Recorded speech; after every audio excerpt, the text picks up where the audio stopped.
فسبح بحمد ربک واستغفر. او لوگوں جب بڑھاپا آ جائے، دانت ہلنے لگ جائے، آنکھوں کی بینائی چلی جائے، دور بار کی چیزیں دیکھی جائے نہ پڑی جائے، اس وقت کیا کرو؟ مسجد سے اپنا دل لگا لو، ہر وقت مسجد میں بیٹھو. خدا نہ کرے بازار میں موت آ گئی، پتہ نہیں کس حالت میں قبر میں جائیں گے، صبح شام مسجد کے دیڑے میں آ کر بیٹھ کر اللہ کا ذکر کرنا شروع کر دیا کرو، اللہ کے گھر کو آباد کرنا شروع کرو. خدا پاک کی قسم تو خدا کے گھر کو آباد کرو. اللہ مرنے سے پہلے تمہارے گھروں کو آباد کرے گا، مرنے کے بعد تمہاری قبروں کو آباد کرے گا.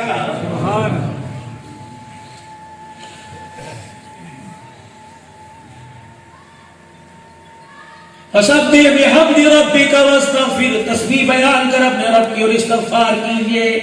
مجھے بتاؤ، معصوم الخطا خطا نبی، غلطی کا شابہ بھی نبیوں سے نہیں ہو سکتا، پھر بھی اللہ حکم دے رہا ہے پیغمبر استغفار کر. جب نبیوں کو استغفار دو کا مطلب یہ کہ جب انسان کے جانے کی تیاری ہو، استغفار کرے، اس کی برکت سے اللہ اس کے ایمان، اس کے اعمال میں برکت عطا فرمائے گا. فرض نماز پڑھی حکم ہے، فرمایا قبلے کی طرف ہو. جو نمازی ہو، امام ہو، ایک مرتبہ زور سے اللہ اکبر، پھر دو مرتبہ استغفر اللہ استغفر اللہ، تیسری مرتبہ استغفر اللہ الذی لا الہ الا هو الحی القیوم واتوب الیہ پڑھے. حدیث پاک میں آیا نماز کے سجدوں میں، نماز کے رکوع میں، نماز کے قیام میں، التحیات میں، اٹھنے بیٹھنے میں اگر کمی پیشی رہ گئی اور رہ جاتی ہے، اللہ استغفار کی برکت سے ساری پوری فرما دیتا ہے.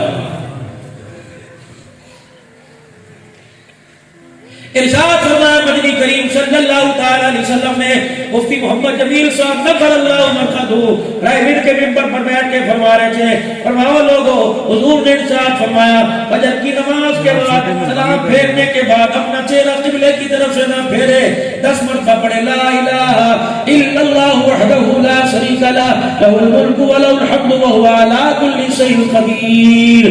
اور مغرب میں اضافہ کرے لہ الملک لہ الحمد لا الہ الا اللہ وحدہ لا شریک لہ لہ الملک ولہ الحمد یحیی ویمیت وہو علی کل شیء قدیر.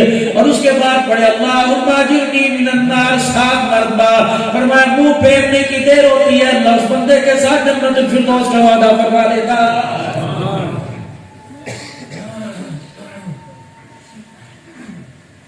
ارشاد فرمایا مدنی کریم صلی اللہ تعالی علیہ وسلم نے، فرمایا میرا امتی جب صبح کرے شام کرے 3 مرتبہ یہ کلمات کہہ لیا کر، رضیت باللہ ربا وبالاسلام دینا وبمحمد صلی اللہ علیہ وسلم رسولا ونبیا. فرمایا اس کی عادت پکا لے. حضور علیہ السلام نے فرمایا قیامت کا دن ہوگا، میدان محشر میں لوگ مجھے تلاش کریں گے، میں اس دعا پڑھنے والے کو تلاش کروں گا، جہاں مجھے مل گیا اس کا ہاتھ پکڑ کے حوض کوثر پر لاؤں گا، پھر جی بھر کے جام کوثر پلاؤں، محمد ہاتھ میں پکڑ کر جنت کی چوکھٹ پار کروا کے آؤں گا. لکھوا لینا اپنے علماء اکرام سے، رضیت باللہ ربا وبالاسلام دینا وبمحمد صلی اللہ علیہ وسلم رسولا ونبیا. ویڈیو میں مزید آگے بڑھنے سے پہلے تہذیب سٹوڈیو کو سبسکرائب کر کے ویڈیو کو لائک کر دیجئے، اور اگر آپ ہمارے واٹس ایپ گروپ میں شامل ہونا چاہتے ہیں تو اس ویڈیو کے نیچے دیے گئے جوائننگ لنک سے ہمارے واٹس ایپ گروپ میں شامل ہو جائیں. شکریہ.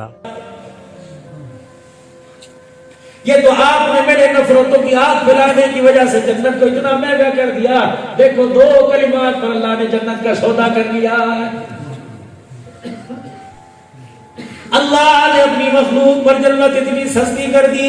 ہارون رشید رحمت اللہ علیہ کا زمانہ ہے، حضرت اللہ اکبر بہلول رحمت اللہ علیہ دریا کے کنارے مٹی کے گھر بیٹھا ہوا بنا رہا ہے، آواز دے رہا ہو لوگوں اتنے میں اللہ جنت میں گھر لے لو. ملکہ زبیدہ اپنی قریبوں کے ساتھ سے گزری، کہنے لگی بہلول تو مجذوب بھی رہتا ہے، کہنے لگی چل 2-4 ہزار روپے دینے سے کیا پتا جنت میں گھر مل جائے. نہیں ملے گا، بہلول کا دل تو بیٹھ جائے گا. کتنے میں گھر دیتا ہے؟ کہ اتنے میں. پہلے 1 گھر مجھے دے دے. رات کو میرا عزیزو ملکہ زبیدہ خواب میں دیکھتی ہے جنت کے درمال، اور اس پہ لکھا ہوا ہے کہ زبیدہ کا میں اسماعیل ہے. صبح ہارون سے کہنے لگی بہلول سے کچا مکان لیا تھا, اللہ نے جنت میں پکا مکان دیا. ہارون رشید بہلول کے ساتھ ملکہ زبیدہ کے ساتھ آئے کہ ایک مکان مجھے دے دے, کہ کل 5,000 روپے کا تھا آج 10,000 روپے کا ہے, کہ ویلیو بڑھ گئی ہے, اس کا خریدار زیادہ آ گئے. فرمایا کل بغیر دیکھے سودا کیا تھا, آج دیکھ کے سودا ہو رہا ہے. اللہ اکبر. 10,000 کا ایک گھر لے لیا, جتنے سکے جتنے درہم جتنی اشرفیاں ملی حضرت بہلول نے ساری لی, تھیلی میں سے نکالی, اپنی جھولی میں ڈالی, مٹھیاں بھر بھر کے دریا میں پھینک دی. حضرت ہارون رشید نے دیکھا جیسے سکے دریا میں جا رہے تھے ویسے مچھلیاں منہ باہر نکال رہی تھی, ایک ایک سکہ نکل کر دریا کے مختلف چلی گئی. بہلول رحمت اللہ علیہ کے بارے میں دونوں میاں بیوی آ کے بیٹھ گئے کہ بہلول بتا تو صحیح, اللہ نے تیرے پہ کیا راز کھولا, نہ پیسے تکیے میں سیے نہ جیب میں ڈالے, نہ ان پیسوں کا پانی پیا نہ سودا لیا. فرمایا اللہ والے لوگ ہیں, ہمارا پیٹ تو اللہ کے ذکر سے بھرتا ہے, دنیا کے کھانے کی ہمیں ضرورت نہیں, کہ پھر گھر اللہ کا 10,000 میں کیوں بیچا.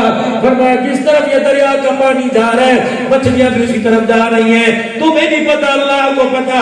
اللہ نے مجھے بتلایا اس دریا کے پار ایک بستی ہے کہ سالیما کے لوگوں میں پڑی ہوئی ہے, کھانے کو ترس رہے لوگوں کے پاس آٹا لینے کا پیسہ کوئی نہیں. اللہ نے اپنی مخلوق کا پیٹ بھرنے کے لیے جنت کو سستا کر دیا.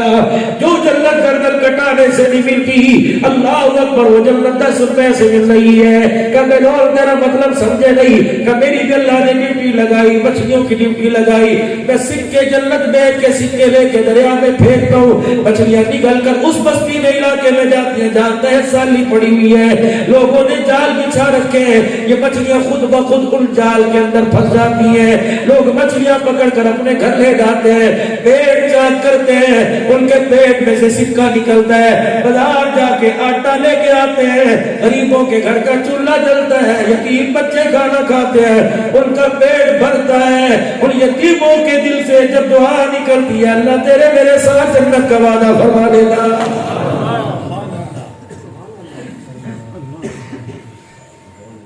ہم تو لڑ لڑ کے میرے عزیزوں مر گئے اور لڑ لڑ کے مر جائیں گے.